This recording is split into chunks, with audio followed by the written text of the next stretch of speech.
gente muda de assunto agora porque o Brasil vai recorrer à Organização Mundial de Comércio contra a taxação de produtos imposta pelo governo dos Estados Unidos. O presidente Donald Trump anunciou uma tarifa de 25% para todos os carros fabricados fora do território norte-americano. As tarifas também afetam o Brasil, com a exportação de aço e alumínio.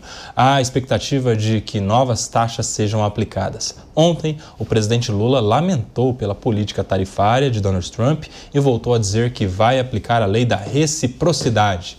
Essa reação do governo federal acende um alerta de que o Brasil pode aderir à guerra comercial contra os Estados Unidos. Vamos acompanhar o que disse o presidente Lula. Estou muito preocupado com o comportamento do governo americano, com essa taxação de todos os produtos de todos os países, sabe? Estou preocupado porque, no fundo, o livre comércio é que está sendo prejudicado. Estou preocupado porque o multilateralismo está sendo derrotado.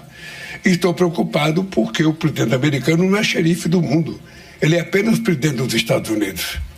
Então é importante que, ao invés de tomar medidas unilateral, que ele pudesse conversar com os governadores de outros países, com os presidentes, com os políticos de outros países, para tomar suas decisões. Eu não sei o que o Japão vai fazer.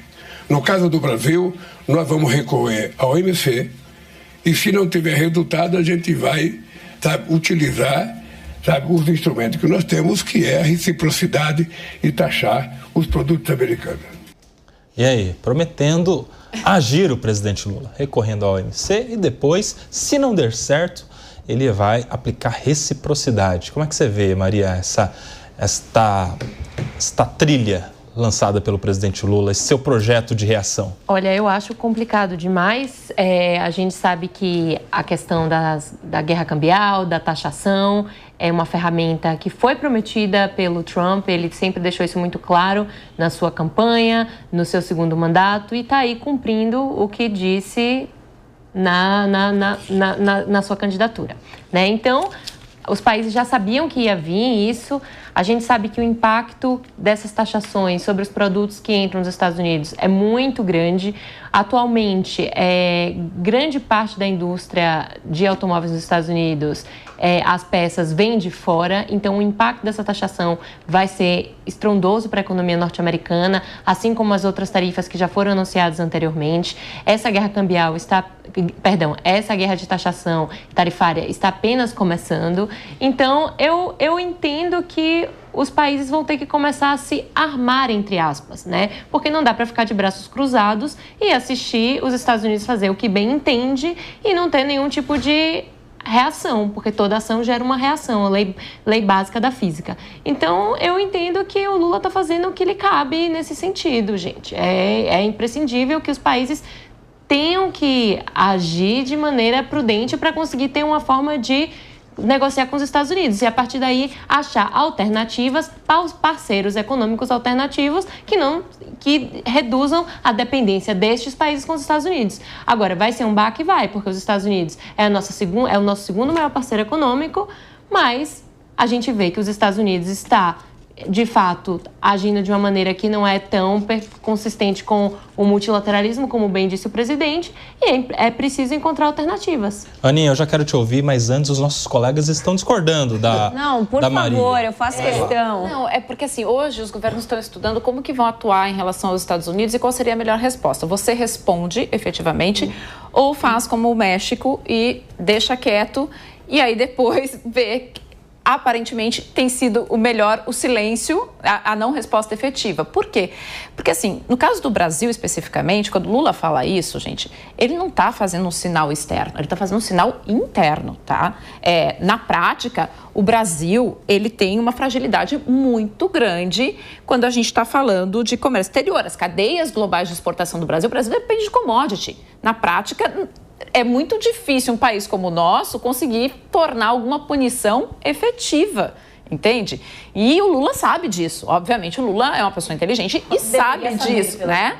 Então, quando ele fala isso, nada mais que ele está fazendo é um sinal interno. Ele está tentando mobilizar um nacionalismo das indústrias tradicionais para ficarem ao lado do Lula, né? Para terem um tipo de apoio com o Lula, para ter algum tipo de ganho discursivo, porque ganho real é muito limitado. O Brasil dizer que vai para uma OMC, que vai botar aí punição, assim, na prática... Na prática, o Trump, ele ligou o botão do F para a OMC. Então, não vai ter efeito nenhum a situação da OMC. Isso aí, o spoiler não vai ter efetividade para reverter a postura do Trump. Agora, vamos analisar qual é a resposta efetiva que o Lula está prometendo. É punir o consumidor brasileiro. Taxa significa punição para o consumidor. Quem que paga pela taxa das blusinhas? É você.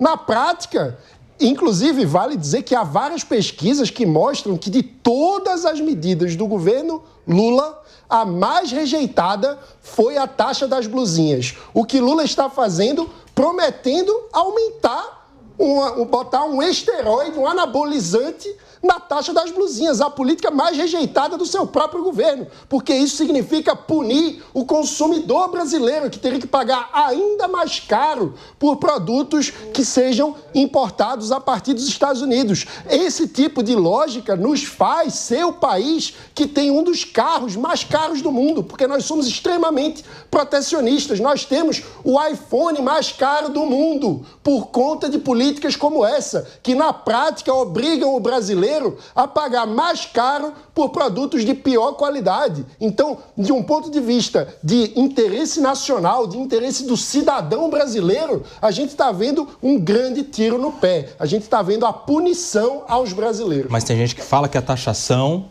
é para as empresas, não é para o consumidor. Mas gente, é importante. Fala aí, Maria de Carmo. Uma coisa leva a outra, mas o que eu estou me atentando aqui é ao discurso político. O Trump está aí falando, prometendo taxações 1000, mas a própria Ellen tocou aqui, o México ficou calado e já está se renegociando a questão das tarifas. Então, eu acho que sim, se você vê um líder global que está se propondo a ter esse papel mais protecionista das guerras, das taxações, eu não vejo por que não, no discurso político, você bater de frente, sim. Porque, por exemplo, surgiu, né, o MAGA, Make America Great Again, aí agora você tem o MEGA, Make Europe Great Again. Por que não um LAGA, Make Latin America Great? For the first time. É o caminho para o empobrecimento geral. Não, mas essa lógica. Mas é a realidade que a gente está entrando atualmente. Morro pobre cheio de orgulho. Não existe mais. Não existe mais. Gente, assim, o multilateralismo, infelizmente, está em desuso e está caindo. Então vamos abrir a economia unilateralmente. Vamos parar de punir o consumidor brasileiro e obrigá-lo a pagar mais caro por produtos de pior qualidade. Vamos parar com o alto embargo que o Brasil se impôs, que nos isola da economia mundial. Eu concordo, mas no discurso, beleza, querendo bater de frente com o Trump, ok, então vamos achar parceiros comerciais alternativos que, inclusive, façam mas, gente, é que assim, trocas melhores de tecnologia e tudo mais. Calma, gente, é que tem uma questão que é a seguinte, uma coisa é o discurso, a outra é o que vai acontecer na prática com o povo brasileiro. Nós estamos lidando com uma pessoa, Donald Trump. Ele não é o auge da racionalidade. Então, nós precisamos tentar buscar uma forma de lidar com ele, de negociar com ele, sem que isso seja um rompimento total de relações. Então, eu discordo da Maria quando ela acha que é razoável o Lula querer bater de frente com ele. Porque as circunstâncias, elas são completamente diferentes. A Ellen trouxe aqui o exemplo do México, que com uma outra abordagem já está conseguindo chegar num lugar melhor. O Lula, ao invés de querer trazer para o brasileiro o sentimento de todos contra a América, ele deveria pensar: qual a melhor forma de eu endereçar essa questão sem prejudicar o povo brasileiro? E eu não acho que isso está acontecendo. Ou seja, mais uma vez a gente cai numa narrativa superficial de tentar tocar em sentimentos, sendo que as consequências práticas disso, como coloca o Mano, vão ser sofridas por nós e vão reverberar lá nas eleições. Ou seja, o que pode parecer um aceno à população de estamos juntos agora, lá na frente vai virar contra ele se ele não pensar no médio prazo. São 15 horas e 31 minutos, um rápido intervalo para quem está na rádio. Por aqui nós continuamos. Você sabe que em toda crise, uma oportunidade. E neste governo temos visto, a cada crise, em determinados setores uma oportunidade de sobretaxa, de taxação, de arrecadação. Foi assim na crise que gerou depois a taxa das blusinhas, foi assim na crise que depois gerou a taxação das apostas esportivas. Tem sido assim, né?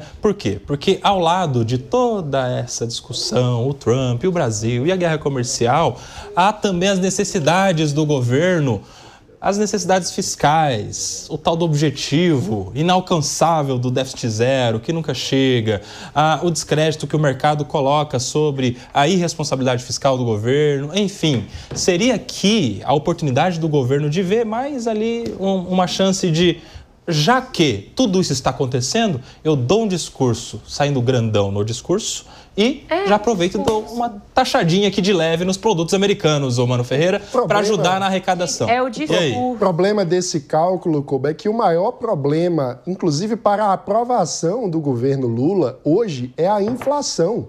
E quando você aplica mais uma taxa, na prática, você está fazendo com que os preços subam ainda mais, você está alimentando a inflação. Um ponto curioso. Este mesmo governo, para lidar com a inflação dos alimentos, anunciou que iria diminuir a taxa de importação dos alimentos. Ou seja, a lógica econômica, o próprio governo assume e confessa que ao diminuir o imposto de importação, em tese, você pode baratear o preço para o consumidor final. O inverso também é verdadeiro. Se você aumenta a taxa, você torna mais caro para o consumidor. Então, de um ponto de vista geral, para a economia e para o cidadão brasileiro e também para a aprovação do governo, mais uma taxa é a pior receita de encaminhamento dessa situação. E aí quando a gente vê...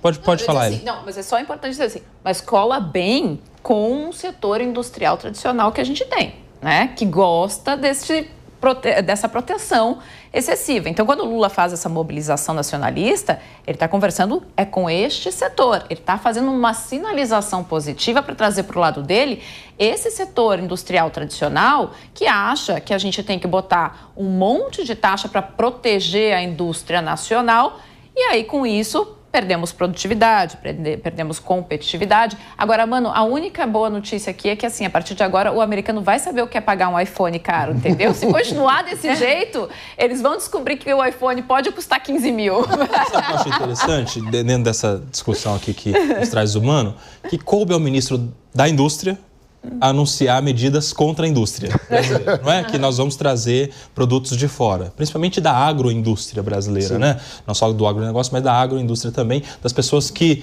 ganhariam se fossem contempladas com uma isenção ou com uma diminuição dos impostos agora na produção dos alimentos para tentar compensar a alta dos alimentos, né?